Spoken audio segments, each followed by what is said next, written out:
Hi everybody, welcome and thank you very much for being here and keeping me company. Today there's no personal news worth telling. Dragon Man is on a school trip, my daughter is outside working, and other than that we are still about 2 years behind schedule on our lives and our home. We'll likely live in the current mess for another year or two, the rate at which things are going now. Anyway, let's talk about another mess, a royal mess. Just a short disclaimer, I cannot vouch for the validity of the following information, and I'm saying that for legal reasons. However, I bring it to you because first I was contacted privately and personally by someone with the information, and then I found something on Instagram a couple of days later which basically confirmed what I was told. And like I always say, if something is at least confirmed by at least 2 people, then I am more likely to take the risk and bring you the story. Okay, so I've been told that Harry is in the process of absolutely frying his brain. I have no other way of putting it, of being delicate about it, because allegedly it is that bad.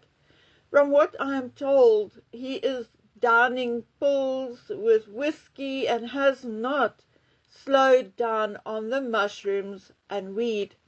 The only saving grace or temporary relief is that he does not smoke anything in front of the children. My informant is not 100% sure of what pills he may be taking.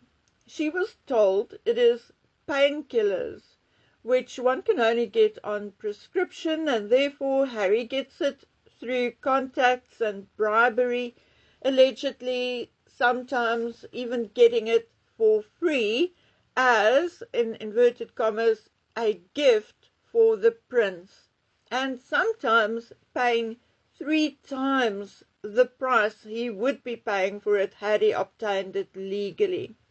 According to her, Harry is not partaking of the white powder, but his spouse is from time to time.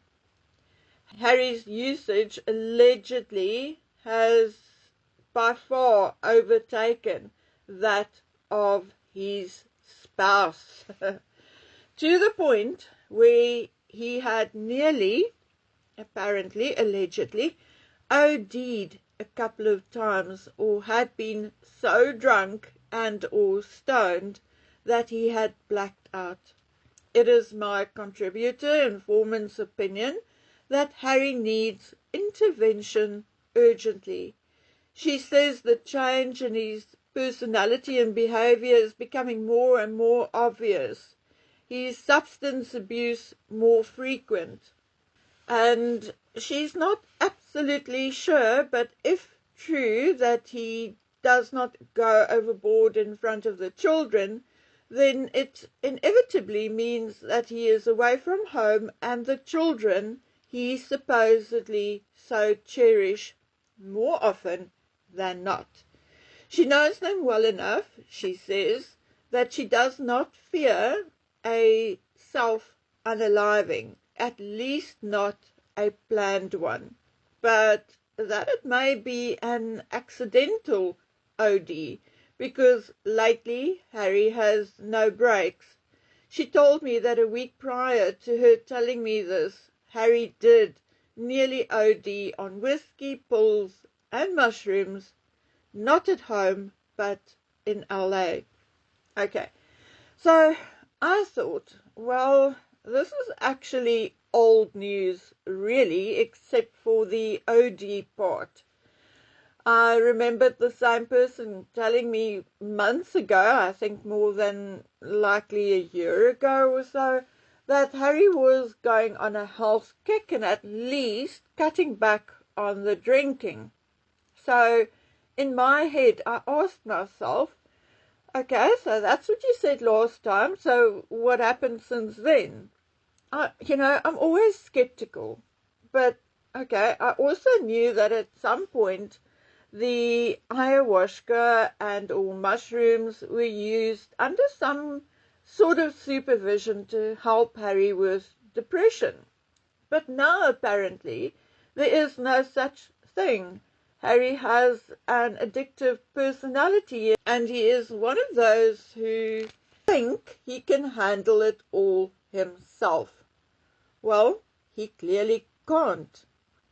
If we believe the likes of Cressida Bonus, Harry had always been a little paranoid, but allegedly when under the influence he is, again allegedly, 10 times worse than he has ever been. From what I was told, on the occasion that him and Meghan are together or in each other's company, Meghan plays into this paranoia to a point where Harry acts almost schizophrenic after a drink or two or a single joint.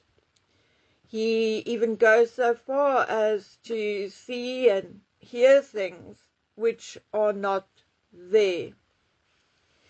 This informant or contributor also told me that Harry is talking nonsense.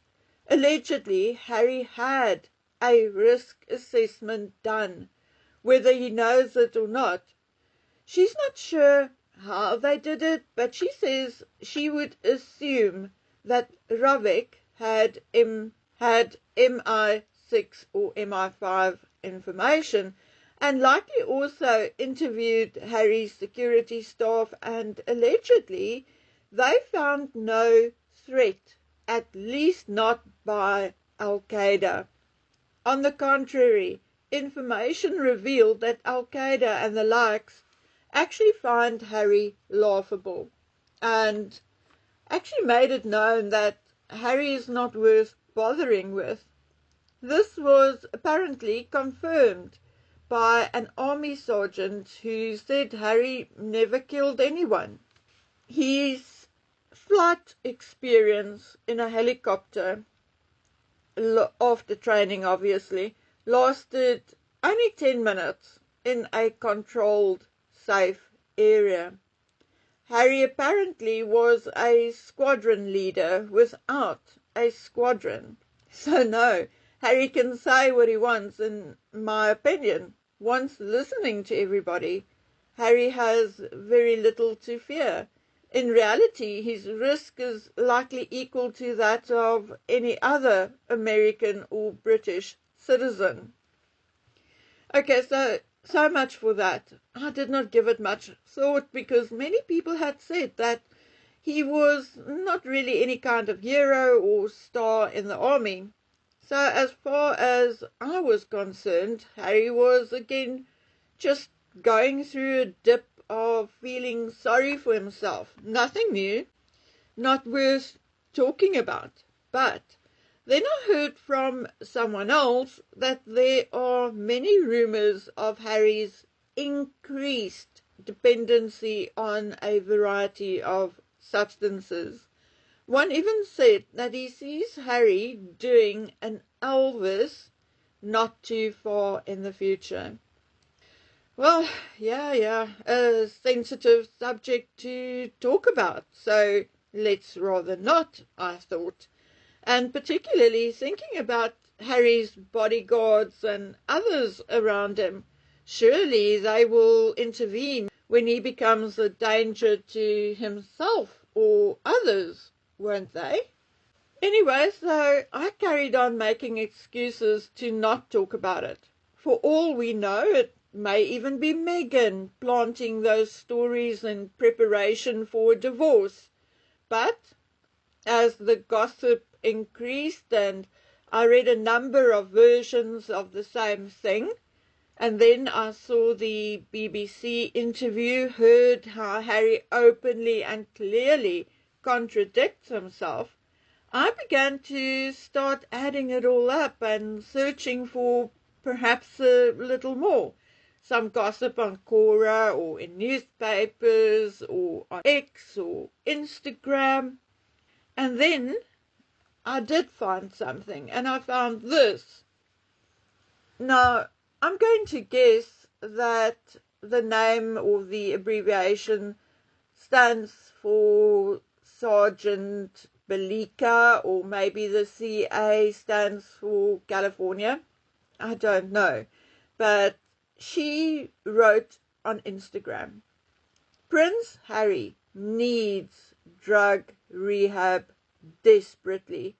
I'm not joking. 3 weeks ago, thus sometime in April, at the time that I saw the post, at a famous estate party in Los Angeles, Harry took too much pills and magic mushrooms while drinking whiskey, and he went crazy. Everyone witnessed him on the edge of overdose. Now, guys and girls, I truly do not know what to say. All I do know is that William and his father's very first duty is to protect the country and its people from this madness and take Harry and his children out of the line of succession.